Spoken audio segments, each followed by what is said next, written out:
Hello everyone, stock Bangla চ্যানেলে আপনাদের সকলকে স্বাগত। আজকে 23শে নভেম্বর।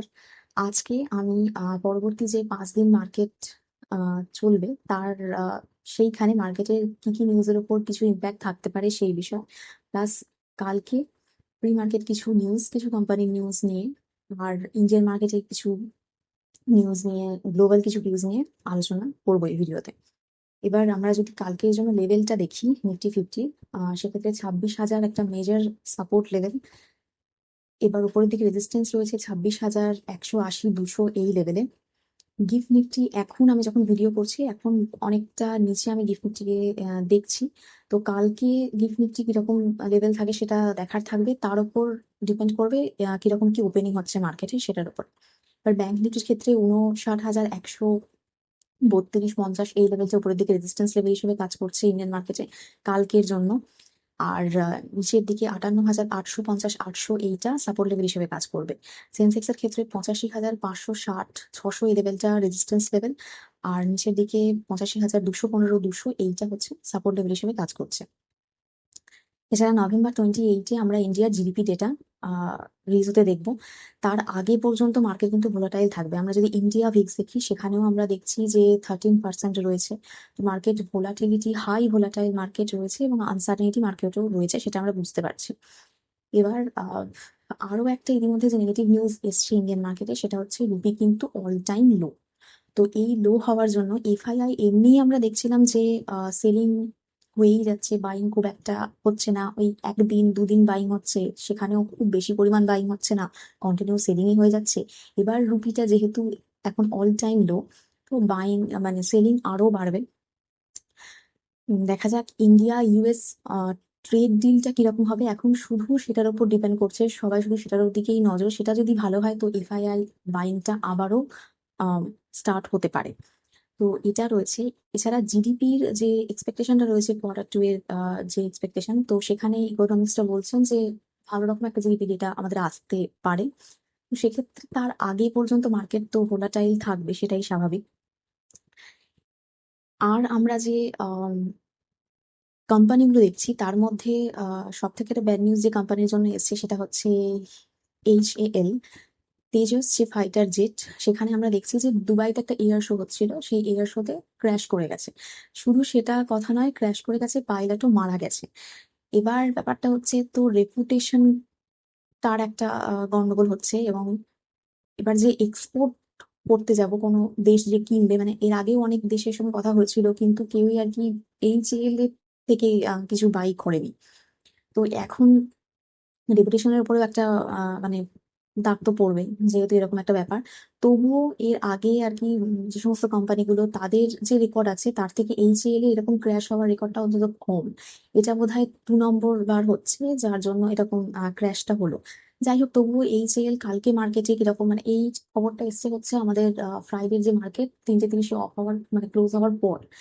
তো এর এর একটা ইম্প্যাক্ট আমরা সোমবারে মার্কেটের উপর দেখতে পাবো। তো HAL স্টকটা আপনারা ফোকাসে রাখবেন কিরকম কি মুভমেন্ট দেয় এই খবরটার জন্য। এছাড়া আমরা টাটা পাওয়ারকে দেখছি যে এগ্রিমেন্ট সাইন করেছে স্পেশাল পারপাস ভেহিকেলের জন্য। 40% স্টেক নিজেরা নিচ্ছে, কারণ ভুটানে তারা নিজেরাই একটা প্রজেক্ট করছে যার জন্য 1,572 কোটি টাকার একটা প্রজেক্ট, হাইড্রো পাওয়ার প্রজেক্ট হচ্ছে। তো সেক্ষেত্রে আপনার টাটা পাওয়ারকে ফোকাসে রাখতে পারেন। এছাড়া পেটিএম এর ক্ষেত্রে যে ইউপিআই যে ইউজার বেসটা ওদের কমে গেছিল সেটা কিন্তু 2 বছরে ওরা যথেষ্ট ভালোভাবে গেইন করেছে। তো পরের দিকে রেজাল্টও ভালোভাবে আশা করা যায়, তো আপনারা ফোকাসে রাখতে পারেন পেটিএম কে। এছাড়া গোদরেজ প্রপার্টিজ ক্ষেত্রে আমরা দেখছি যে নাগপুরে 700 মানে নাগপুরে ল্যান্ড পার্সেল হচ্ছে ওদের, সেখানে ওরা প্রজেক্ট করবে। তার জন্য রেভিনিউ যে পোটেনশিয়াল ওরা দিচ্ছে 755 কোটি টাকা। তো সেক্ষেত্রে গোদরেজ প্রপার্টিজ উপর আপনারা ফিউচার আর কি ফোকাস রাখতে পারেন, স্টাডি পারপাসে রাখতে পারেন। ওয়ো অ্যাসেটের ক্ষেত্রে আমরা দেখছি যে হোটেল ডেভেলপ করতে চলেছে ইন্ডিয়াতে আরো বেশি, তো ফোকাসে রাখতে পারেন। এছাড়া ইউফ্লেক্স এর ক্ষেত্রে আমরা দেখছি কর্ণাটকে ইনভেস্টমেন্ট হবে 700 কোটি টাকার, ফোকাসে রাখতে পারেন স্টকটাকে। স্টাডি পারপাসে বলছি, কোনো স্টক রেকমেন্ডেশন নয়, স্টাডি পারপাসে আপনারা ফোকাসে রাখতে পারেন। এছাড়া মাঝখানে বলছি যে কটা আইপিও আসতে চলেছে, ভালো রকম আইপিও। যেমন সব থেকে ইম্পর্টেন্ট আইপিওটা হচ্ছে মিশর আইপিও আসতে চলেছে। তার সঙ্গে সঙ্গে আইসিআইসিআই প্রুডেন্সিয়াল মিউচুয়াল ফান্ডের আইপিও আসতে চলেছে। এর সঙ্গে এক্সেল সফট রয়েছে, সুদীপ ফার্মা রয়েছে, এদের আইপিও গুলো আসতে চলেছে। আপনারা খবর মানে ফোকাসে রাখতে পারেন আর কি। এছাড়া ইন্ডিয়ার এই কোম্পানিগুলোর ক্ষেত্রে এগুলোকে ফোকাসে রাখলেন। এবার যে বাজেট আসছে, বাজেটের জন্য যে রেলওয়ে কোম্পানি, বারবারই বলেছে ডিফেন্স কোম্পানি তো আপনারা ফোকাসে রাখবেন, সেখানে এইচএএল চলে যাচ্ছে। আর বাজেটের আগে রেলওয়ে কোম্পানিগুলোকে ফোকাসে রাখবেন, সেইখানে কিছুটা মুভমেন্ট, আগে নয়, আগে বাজেটটা হোক, তার আগে পর্যন্ত কিছুটা মুভমেন্ট আপনারা লক্ষ্য করতে পারেন, ফোকাসে রাখতে পারেন। এছাড়া গ্রো এর ক্ষেত্রে আমরা রেজাল্ট দেখলাম। ওদের রেজাল্টের মধ্যে আমরা দেখছি যে ইয়ার অন ইয়ার ওদের প্রফিটে যে ইনক্রিজ হয়েছে সেটা 12% ইনক্রিজ হয়েছে, রেভিনিউ 9% মতো ডিক্লাইন করেছে, কিন্তু তাও রেজাল্ট ভালো। তো পরবর্তীকালে ফোকাসে রাখতে পারেন গ্রোকে। তার সঙ্গে সঙ্গে ফিজিক্সওয়ালা যদি আমরা দেখি, ফিজিক্সওয়ালাকে আমরা মোটামুটি ডে ওয়ান থেকে এখনো পর্যন্ত 19% ক্র্যাশ হয়েছে। সেখানে মোটামুটি 8,600 কোটি টাকা ওয়াইপ একটু হয়েছে আর কি, প্রথম কোম্পানিটা যবে থেকে লিস্টিং হয় তারপর থেকে।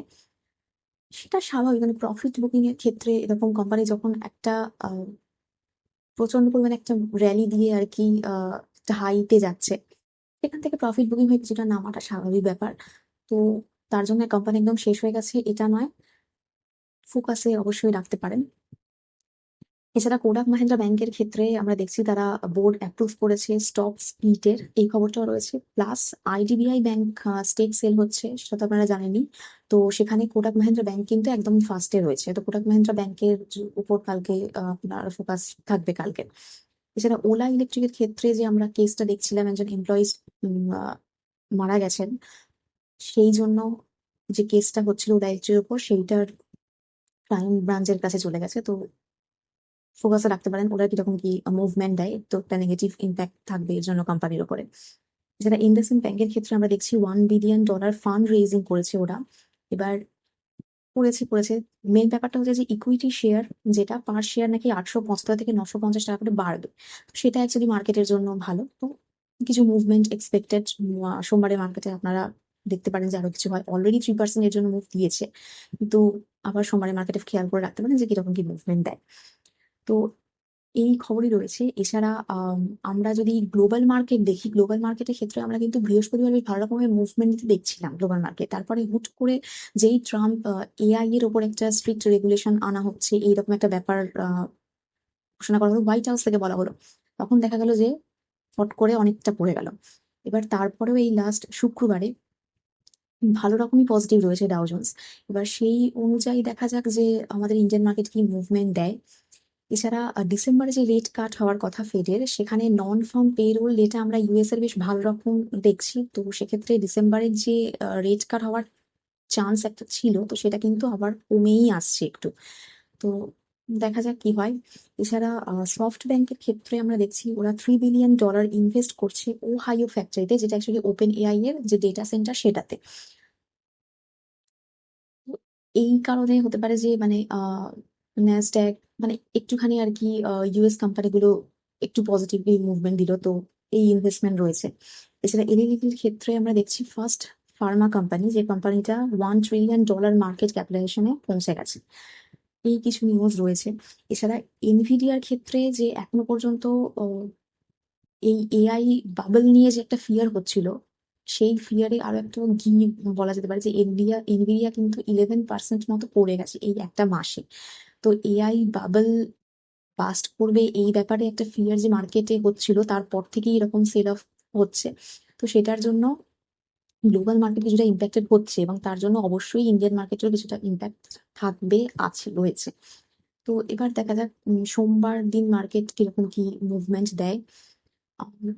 এক্সপেক্টেড তো কিছুটা যে মানে এখন যা গিফট নিফটি বলছে, সকালবেলা একটা গিফট নিফটি লক্ষ্য রাখবেন আপনারা যে কিরকম কি দেয়। যতক্ষণ 26,000-এর উপরে আছে সেটা গুড নিউজ ইন্ডিয়ান মার্কেটের জন্য, কিন্তু তারপরেও এই যে গ্লোবাল কিউজ গুলো রয়েছে, সেই জন্য ইম্প্যাক্ট মার্কেটকে তো অবশ্যই করতে পারে। তো এই রয়েছে সোমবারের মার্কেট কিরকম কি মুভমেন্ট দেয় সেটা দেখার থাকবে। আজকে আমি ভিডিও এখানেই শেষ করছি। প্লিজ আমার এই ভিডিওর উপর ডিপেন্ড করে কোনো ইনভেস্টমেন্ট করবেন না। আমি কোনো সেভিংস অ্যানালিস্ট বা অ্যাডভাইসার নই, শুধুমাত্র এডুকেশন পারপাসেই ভিডিও করা। তো দেখা হচ্ছে নেক্সট ভিডিওতে।